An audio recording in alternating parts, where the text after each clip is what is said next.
సంక్షేమ పథంలో చంద్రబాబు సర్కారు మరో ముందడుగు వేస్తోంది.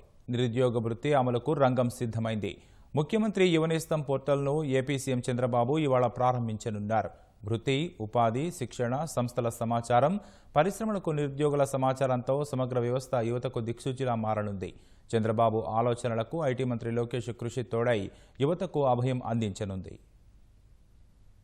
ఉపాధి, శిక్షణ అవకాశాలతో రాష్ట్రంలోని యువతకు చేయూతగానిచ్చేందుకు ఉద్దేశించిన ముఖ్యమంత్రి యువనేస్తం పథకానికి ఇవాళ అంకురార్పణ జరగనుంది. ఇందుకోసం ప్రత్యేకంగా రూపొందించిన వెబ్ పోర్టల్ను ముఖ్యమంత్రి చంద్రబాబు ప్రారంభించనున్నారు. యువత అవసరాలకు అనుగుణంగా బహుళ ప్రయోజనకారిగా ఈ వెబ్ పోర్టల్ను తీర్చిదిద్దారు.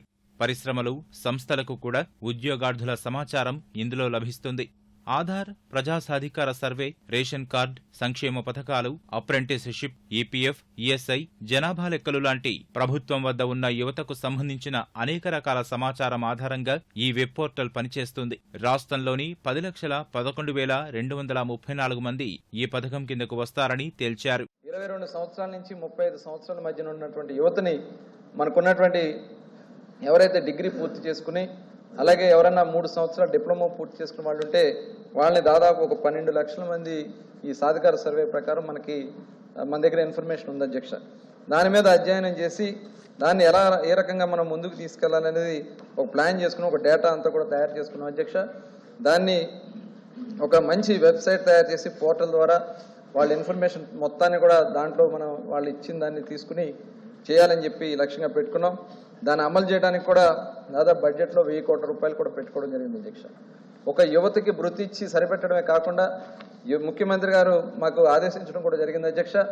వాళ్ళని ఒక నిష్ణాతులుగా తయారు చేయాలి. రేపు జరిగేటటువంటి స్కిల్ డెవలప్మెంట్ ప్రోగ్రామ్స్ కానీ వాటిలో కూడా వాళ్ళని ఇన్వాల్వ్ చేయాలి. అలాగే కోర్సెస్ వాళ్ళు ఎంపిక చేసుకున్నటువంటి కోర్సెస్లో వాళ్ళకి ట్రైనింగ్స్ ఇవ్వాలి. రేపు వచ్చే ఐటీ రంగంలో కానీ దేంట్లో అయినా సరే వాళ్ళు రేపు ముందుకెళ్ళాలి.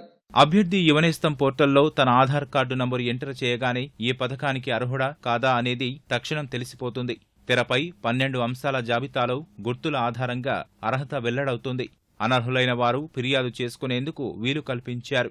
ఈ పథకం కింద నిరుద్యోగ భృతి, నైపుణ్యాల శిక్షణ, అప్రెంటిస్షిప్, ఉద్యోగావకాశాలకు సమగ్రమైన అర్హుల జాబితాను సిద్ధం చేశారు. ఐటీ మంత్రి నారా లోకేష్ ఆధ్వర్యంలోని కమిటీ ఈ బాధ్యత నిర్వహించింది. ముఖ్యమంత్రి చంద్రబాబు ఆలోచనలకు అనుగుణంగా యువనేస్తం కార్యరూపం దాల్చడంలో లోకేష్ కీలక పాత్ర పోషించారు. గత 2 నెలల్లోనే 36 సమీక్షా సమావేశాలు నిర్వహించారు.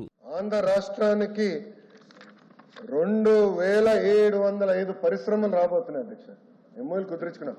వాళ్ళందరూ వచ్చినప్పుడు నిరుద్యోగ యువకులు ఎక్కడున్నారని అడుగుతున్నారు. అందుకే వాళ్ళకి ఇది ఓపెన్ చేశాం అధ్యక్ష.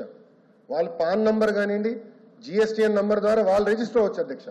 వాళ్ళు రిజిస్టర్ అయ్యి ఎస్ మా ప్లాంట్ ఈ ఊరిలో ఉంది, ఈ 100 కిలోమీటర్లో బీకామ్ చదివిన నిరుద్యోగ యువకులు ఎవరున్నారు అని అడిగితే ఇమ్మీడియట్గా ఈ ప్రొఫైల్స్ అన్ని వాళ్ళకి వస్తాయి అధ్యక్ష.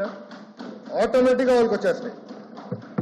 వాళ్ళు చూడొచ్చు, వాళ్ళకి నచ్చితే ఇమీడియట్గా నాకు ఈ ప్రొఫైల్ బాగుంది, నేను ఇంటర్వ్యూ చేయాలంటే ఆన్లైన్లో ఇంటర్వ్యూ కూడా చేయొచ్చు అధ్యక్ష. రిక్వెస్ట్ ఆన్లైన్లో ఇంటర్వ్యూ పెట్టచ్చు అధ్యక్ష. అందుకే ఈ ప్రొఫైల్ బిల్డింగ్ ఆప్షన్ ఈ రోజు ఆంధ్ర రాష్ట్ర ప్రభుత్వం కూడా ఇస్తాం జరిగింది అధ్యక్ష. అంతేకాదు అధ్యక్ష, ఏరియాస్ ఆఫ్ ఇంట్రెస్ట్ అని ప్రకటించిన వెంటనే నైపుణ్యం అధ్యక్ష, అంటే స్కిల్ డెవలప్మెంట్ కూడా అందించేదానికి ఒక లక్ష్యంగా పెట్టుకున్నారు అధ్యక్ష.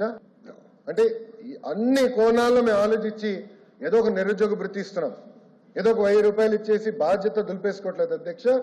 ఒక పద్ధతి ప్రకారం ఆంధ్ర రాష్ట్రంలో ఉన్న నిరుద్యోగ యువకులందరికీ ఉద్యోగాలు కల్పించాల లక్ష్యంతో ఈ వెబ్సైట్ తయారు చేశాం అధ్యక్ష. 22 నుంచి 35 ఏళ్ల మధ్యనున్న వారు ఈ పథకానికి అర్హులుగా తేల్చారు. పీజీ లేదా డిగ్రీ, డిప్లొమా చదివి ఏడాది పూర్తయి తెల్ల రేషన్ కార్డు కలిగి ఉండాలి. ప్రజా సాధికార సర్వేలో నమోదు చేసుకుని ఆంధ్రప్రదేశ్లోనే నివసిస్తూ ఉండాలి. కుటుంబ సభ్యులు సామాజిక పింఛన్లు తీసుకుంటున్న అర్హత కల్పించారు. ఇతర రాష్ట్రాల్లో డిగ్రీ, కుటుంబ సభ్యులకు ప్రభుత్వ ఉద్యోగం, 4 చక్రాల వాహనం, ప్రభుత్వ పథకాల కింద 50,000 రాయితీ, 2.5 ఎకరాల మాగాణి లేదా 5 ఎకరాల మెట్టభూమి, నేర చరిత్ర మొదలైనవి అనర్హతలుగా తేల్చారు.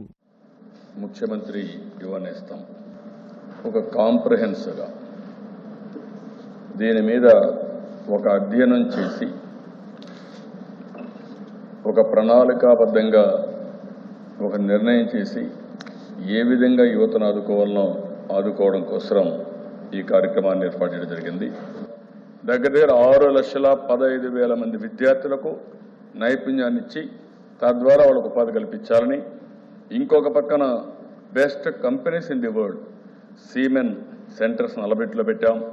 ఇంకో పక్క డజాల్ట్ కోర్స్ అని చెప్పి డజాల్ట్ సిస్టమ్ కింద 53 కాలేజెస్లో పెట్టడం జరిగింది దేశ. ఈ యువ నేస్తంలో కూడా ఒక కన్వర్జెన్స్ తీసుకొచ్చి ఈరోజు 260 ట్రైనింగ్ పార్ట్నర్స్ని ఐడెంటిఫై చేశాం.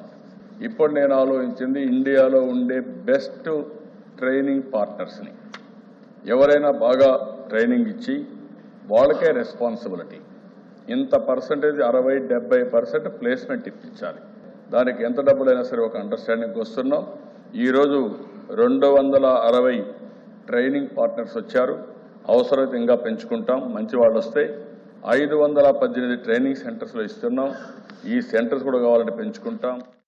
యువనేస్తం పోర్టల్లో పేర్ల నమోదు, ధృవీకరణ పత్రాల అప్లోడింగ్ను మీ సేవలో ఉచితంగా చేస్తారు. పరిశ్రమలు, కొత్తగా ఏర్పాటయ్యే సంస్థలు ఉద్యోగావకాశాల వివరాలను ఎప్పటికప్పుడు అప్డేట్ చేస్తారు. నిరుద్యోగుల సమాచారం, వారు ఏ విభాగాల్లో నైపుణ్య శిక్షణ పొంది అర్హతలు సాధించారు లాంటి వివరాలను పరిశ్రమల కోసం అందుబాటులో ఉంచుతారు. దేశవ్యాప్తంగా పరిశ్రమలు, సంస్థలు వారి అవసరాలకు తగిన నైపుణ్యం కలిగిన నిరుద్యోగులను ఈ పోర్టల్ నుంచి ఎంపిక చేసుకుని ఉద్యోగాలిచ్చేలా ఏర్పాట్లు చేశారు.